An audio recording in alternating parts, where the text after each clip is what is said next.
So for the trim here, there's nothing special, just a 1-inch aluminum ankle. I cut them, and I cut the ankle, the 45 degrees on each side, and then I make these holes here and countersink them so the screw heads can be flush to the holes, and then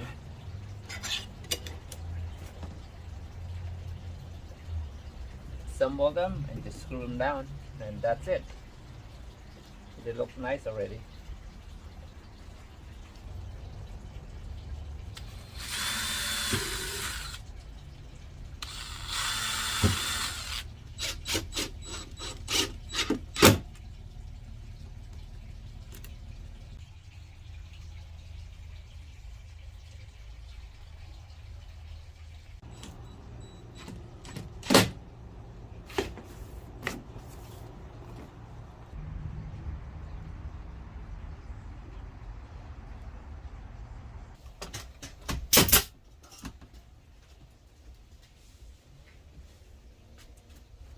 Guys, right now I'm doing the window frame. Look how it comes out. So nice. I just need to touch up and repaint over. I already painted these woods once, but now because I apply before my nail went in, I applied this glue right here, the Gorilla Glue, and then I nail on top of it. This framing is I'm using is it's a white pine, pure 100% wood. It came pre-prime already, Home Depot. This is a, oh, I forgot what size it was. It's a 2.5 inch by 3/4 inch, so it's very light. Just cut 45 degrees angle, paint it over it again. It's gonna look really nice. Look at this tiny window. This is 18-inch window behind the driver side. Just a little bit of gaps here that I just need to fill it and repaint it. It's awesome. Hey doggy, stop fighting. Alright guys, done with the window frame. Look at this. Look how they come out. Beautiful. Done. Here is another trip to Home Depot. It's after the hours. We have to take that opportunity while we cannot work on the van. We come get more wood. This is ready for tomorrow. The panel, the shower and stuff. Let's go. Everything is coming along so well, you guys. Look at this. Window frames are all done. Yesterday I finished the control panel, and you can see my shower walls are all up while I was waiting for the aluminum extrusions to arrive. The good news is they are here. Aluminum extrusions are here, but my plan today was to install the heater first, and then I'll focus on the aluminum extrusion, which is everything that's gonna be like the cabinet frame and stuff on the top ones first, so I don't have anything on the bottom to block while I'll do that. So that will be next. But we got a lot of work to do. As you can see, also the roof, the ceilings are all complete. Aren't they nice? Enclosure all done. So yep, let's install the heater today. And our diesel heater today, by choice, is again the Espar heater. This is D2L, and it is also a high altitude built-in sensor, and also it comes with the Easy Start Pro controller. This is the very easy to use controller, and everything is complete over here.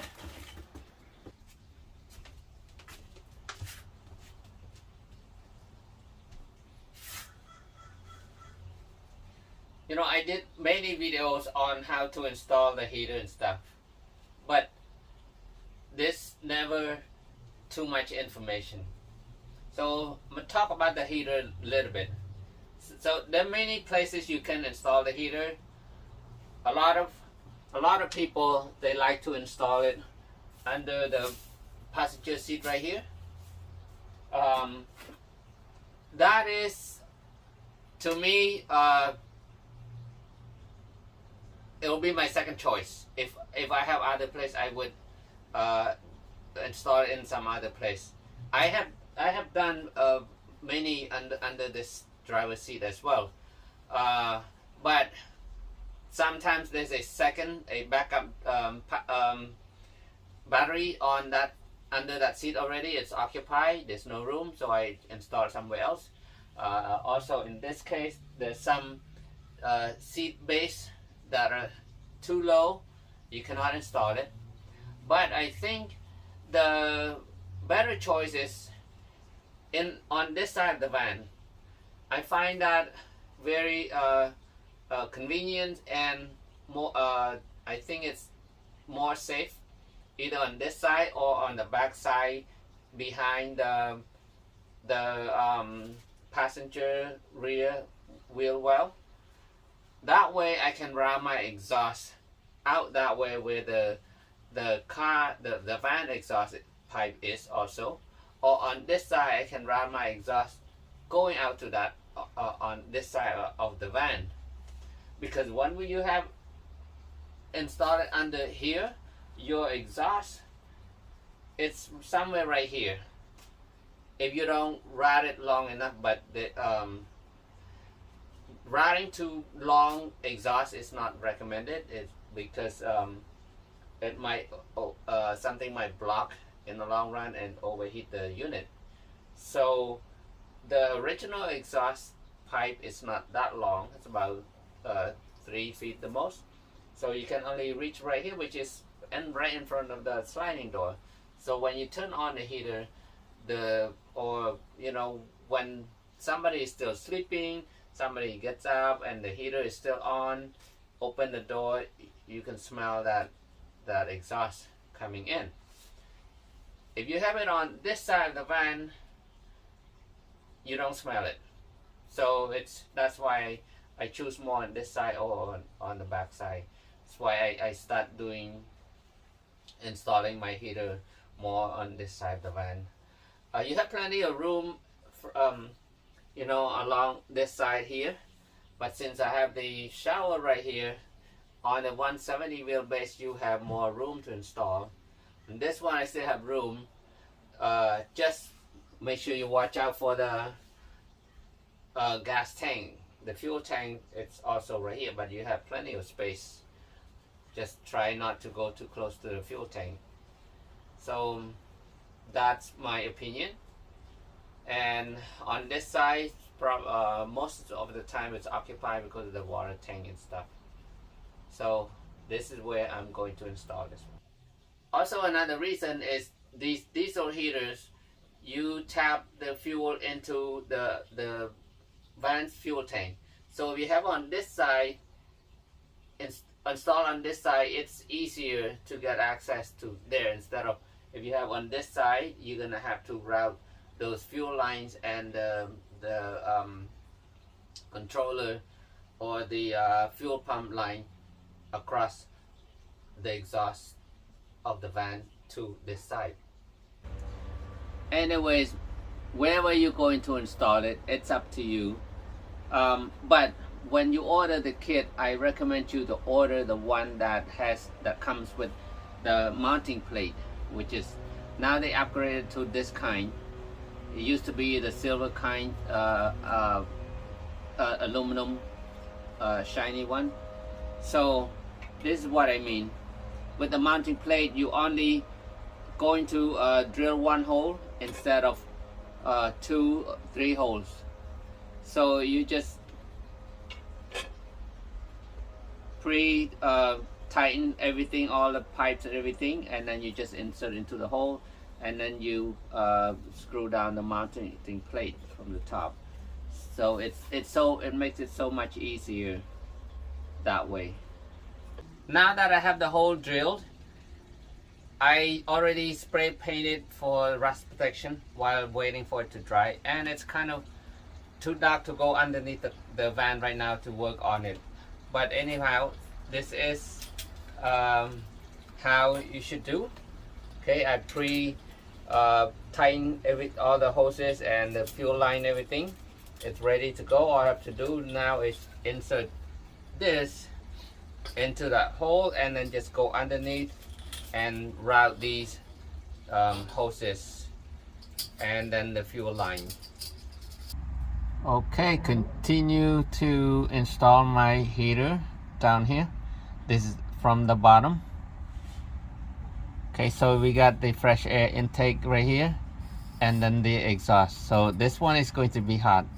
Just make sure these pipes or wires are not too close to it. So we're gonna tie it and pull it this way, away from it. So this is the fuel line right here. So it connects to here, and this is our fuel pump right here. Okay, this is the output, so it's going to the unit, and this is the input side where we are going to connect that using another piece of hose right here. Connect from here. This is the auxiliary from the factory tank. Okay, we're gonna take this off and connect to this side. And our fuel pump here, we are going to mount it to here at 45 degrees. It has to be an angle, okay, 45 degrees angle.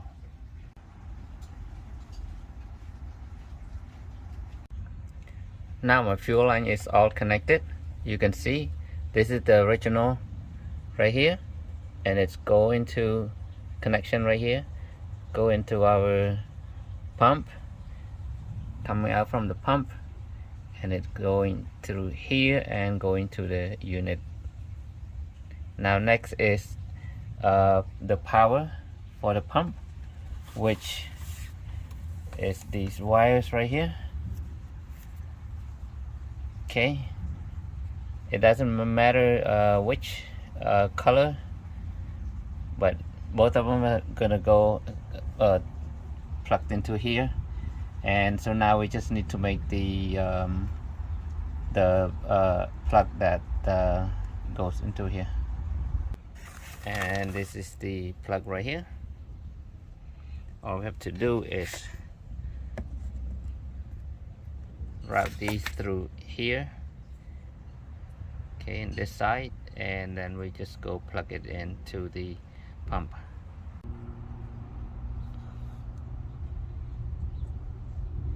Okay, once you push it through correctly, you can hear the click and you can see the pin right here. Okay, now we can go plug it in.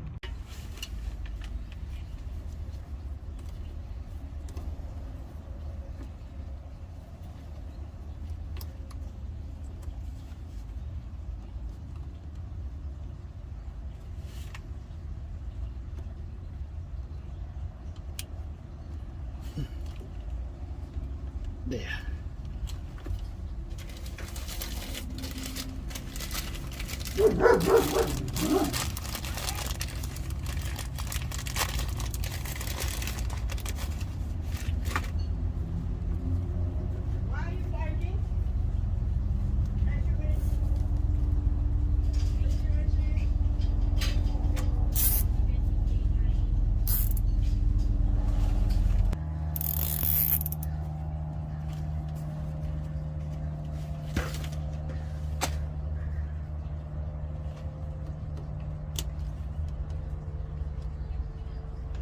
Okay, now our fuel pump is installed. We're done right here. Next we're going to do the pipes. Okay, installation is complete on this side. The fresh air intake should be mounted the opposite side, opposite direction of the exhaust. This is how we did. So I tucked it in behind this wall right here. Okay, and then the hot air, the exhaust, going through the back side of the car and exit out through there. Okay, all I have to do now, get some wire looms to wrap around this to protect it from the heat, and we should be done down here. All we have to do is hook up the battery to the unit and this should be working.